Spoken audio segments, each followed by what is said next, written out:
자, 이제 우리 키포인트 20에 대한 부분입니다. 이제 개인 보험 계약에 대한 세제 문제인데요. 세제 문제는 여러분들이 이해하시는 문제가 아니라요, 암기의 영역입니다. 그래서 여러분들이 어떤 부분으로 나와 있고, 이 부분 중에서는 특히나 뭐 함정들이 많아요. 그 뭐를 포함했다, 뭐를 제외했다, 이런 부분들이 많으니까 포함한, 제외한, 뭐 이렇게 포함하다, 포함해서 뭐 한다, 또는 제외해서 한다. 그래서 요게 서로 실은 반대되는 입장에서 이렇게 막 그 지문 속에 넣어 놓습니다. 그러니까 좀 헷갈린 부분도 있는데요. 여러분들 말씀드린 것처럼 세제에 대한 부분은 뭐 이해의 영역이 아니고 암기의 영역이니까 여기 나와 있는 문제들 중심으로 해서 여러분들이 그런 포인트들을 그냥 기억하시면 될 것 같다, 이런 말씀 좀 드리면서 20번 한번 진행해 보겠습니다. 이 부분은 우리가 이제 5월부터 세법이 개정이 되면서 이제 1월부터 개정이 됐는데, 올해 이제 적용을 안 하겠다고 처음에 시작을 했는데, 개정이 돼서 이런 부분들이 5월 시험부터 반영이 돼서 급하게 기존의 내용에서 조금 바뀐 내용을 수정하는 그런 내용이 되겠습니다. 자, 개인보험 계약에 대한 세제 같은 경우에는 우리가 기본적으로 납입 시 세액 공제를 받는 게 있습니다. 그게 첫 번째로 얘기하는 보장성 보험료 세액 공제가 있고요. 요거는 반드시 근로소득자, 그러니까 여러분들 같이 이제 모집인이 되는 사람들은 개인 사업자가 되기 때문에 여러분들은 보장성 보험료 세액공제를 받을 수 없습니다. 그래서 우리가 일반적으로는 일반적인 보장성 보험에 대해서는 12%, 그 다음에 장애인 전용 보장성 보험인 경우에는 15%, 각각 연간 100만 원 한도로 우리가 세액공제를 받을 수 있는데요.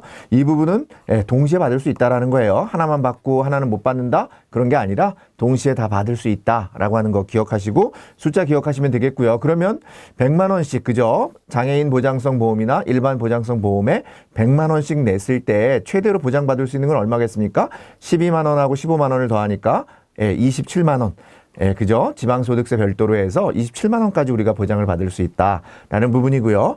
자, 올해 이제 5월부터 개정된 부분이 이 부분이 되겠습니다. 5월에 개정된 부분이 일반적으로 우리가 종합소득자에 대해서 연금계좌 세액공제를 받을 수 있는데, 세액공제 받는 겁니다. 소득공제가 아니라 세액공제를 받는 부분인데, 우리가 기본적으로는 12%를 적용하는데, 소득이 좀 적은 경우 종합소득금액 기준으로 해서는 4,500만 원.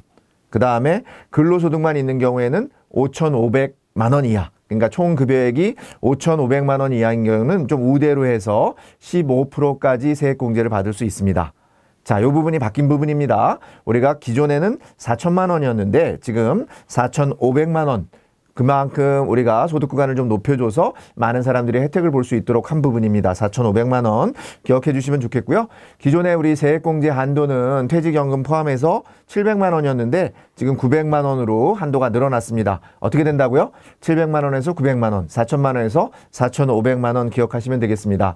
당연히 우리 DB형이라고 하는 확정급여형은 우리가 세액공제 대상이 아니다라고 하는 거 같이 기억하시면 되겠고요. ISA 계좌 같은 경우에는 우리가 추가적으로 300만 원, 그 다음에 연간 우리가 연금계좌 연금계좌, 연금저축계좌에다가 납입할 수 있는 한도는 1,800만 원. 우리 혼돈할 수 있습니다. 세액공제 받을 수 있는 한도는 연금저축에서 600만 원, 퇴직연금 포함해서 900만 원까지. 그죠? 그렇게 받을 수 있고, 납입할 수 있는 한도. 그죠? 우리 연금저축계좌에 납입할 수 있는 한도는 1,800만 원까지가 되겠습니다. 자, 다음은 저축성 보험에 대한 내용이 되겠습니다. 자, 그 다음에 이제 개인보험 같은 경우에 이제 특히 조금 전에 말씀드린 것처럼 보장성 보험이 있고, 두 번째는 저축성 보험이 있는데, 저축성 보험은 우리가 이자 소득을 받는 건데, 이자 소득에 대해서 비과세를 받는 요건이 있다, 그런 정도 기억하시면 되는데, 우리가 저축성 보험은 크게 보면 세 가지 조건, 저축성 보험의 종류가 있습니다. 첫 번째는 일시납 저축성 보험입니다. 일시납으로 여러분들이 1억 원 이하를 가입했을 경우에는 우리가 10년 이상 유지됐을 때 일시납 보험에서, 여러분들 일시납 저축성 보험에서 또는 연금보험에서 받는 그 이자 소득에 대해서는 비과세를 받는다. 우리 조건이 뭐라고요? 계약 기간이 10년 이상 유지가 되어야 된다라는 부분이고요. 시험 문제에는 오히려 좀 잘 나오는 부분이 월 적립식 저축성 보험입니다. 월 적립식으로 우리가 여러분들 은행의 적금이나 증권회사의 적립식 펀드와 같이 적금으로 가입할 때 일단 기본적으로 비과세가 유지되려면 기간은 10년 이상입니다. 10년 이상인데 적어도 납입 같은 경우 월 적립으로 여러분들이 내는 월 적립식 저축성 보험인 경우에는 5년 이상 납을 해야 돼요. 5년 이상 납을 해야 되고 10년 이상 계약을 유지하면 비과세가 되고요. 기본 보험료를 균등하게 선납 기간은 6개월 이내로 여러분들이 냈을 때, 그리고 월 보험료는 150만 원 이하, 그죠? 무한정 보상해 주는 게 아니라 비과세는 엄청난 혜택이거든요. 왜냐면은 우리가 통상적으로 이자 소득세가 얼마입니까? 15.4%를 내죠. 굉장히 크죠. 15%를 내는데 비과세라고 하는 것은 여러분들이 15%를 덜 내는 거예요. 만약에 내가 이자로 1,000만 원을 받았는데 비과세를 받으면 1,000만 원이 다 내 소득이 되는데 이자 소득이 되는데 만약에 금융기관에서 비과세가 적용되지 않는 그런 상품이라고 하면 얼마입니까? 154만 원을 여러분들이 이자로 내야 되는 거죠. 이자 소득세로 내고 여러분들은 한 850만 원을 받으니까 큰 차이가 있다라고 하는 거 기억하시면 되겠습니다.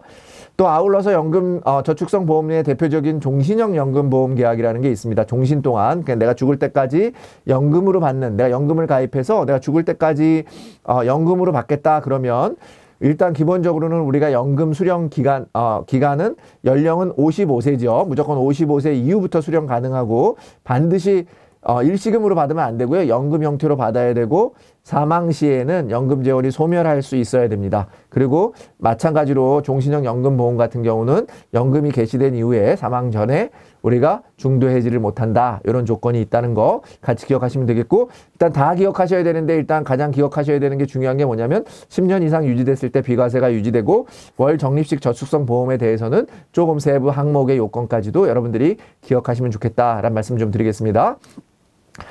자, 우리가 개인보험 이제 계약에 대한 이제 함정을 찾아라 문제인데요. 종합소득 금액이 1억 원을 초과하는 경우 연 10%, 뭐 연금계좌 세약에서 우리가 1억 원을 초과하는 경우도 마찬가지로 그 연금계좌 세약공제는 우리가 5,500만 원 이하일 때만 15%고 나머지는 다 몇 프로라고 했습니까? 예, 12%. 종합소득세를 내는 사람들은 무조건 다 12%니까 10%라고 했으니까 틀린 거예요.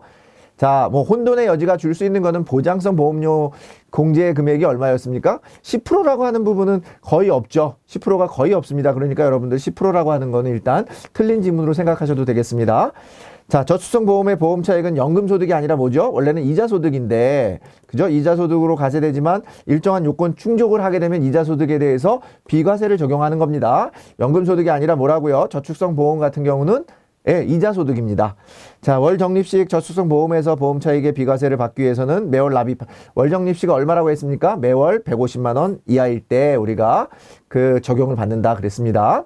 예, 매월 내는 보험료가 균등해야 되고 월 150만 원 이하일 때 또 선납계약 보험료 같은 경우는 6개월 미만일 경우에 우리가 그런 부분들을 적용받는다 같이 기억하시면 좋겠습니다. 종신형 연금보험계약의 보험책 비과세 요건 중 하나는 사망시 보험계약의 연금재원이 반드시 소멸해야 됩니다. 사망할 때 연금재원이 모두 소멸해야 우리가 종신연금형으로 그 연금 지급을 받을 수 있는 그런 조건이 되는 거죠. 그 얘기는 뭐냐면 여러분들이 사망할 경우 연금을 받다 사망하면 남은 연금 죽을 때까지 받아야 되는 그런 연금에 대해서 일정한 부분들을 미리 죽을 때 그런 연금으로 받는 거예요. 사망보험금이 아니라 연금으로 받는다는 거 같이 기억하시면 도움이 될 것 같습니다. 자, 조금 전에 말씀드린 것처럼 우리가 개인보험에 대한 세제는 보장성 보험에 대한 보험료에 대한 부분이 있었어요. 그리고 연금계좌 사액공제라는 부분이 있었고 저축성 보험 에 대한 비과세 그런 차익에 대한 그런 부분에 대해서 저축성 보험의 이자 차익에 대해서 비과세 요건에 대한 내용들을 살펴봤습니다. 다시 한번 말씀드리지만 여러분들 이해하는 부분도 있겠지만 이런 세제 문제들은 암기의 문제고 나왔던 문제들이 대부분 나오고 있습니다. 그렇기 때문에 어렵다고 생각하지 마시고 그런 부분들을 기억하시면서 문제를 풀어보시면 좋겠습니다. 자, 키포인트 20번 마치도록 하겠습니다.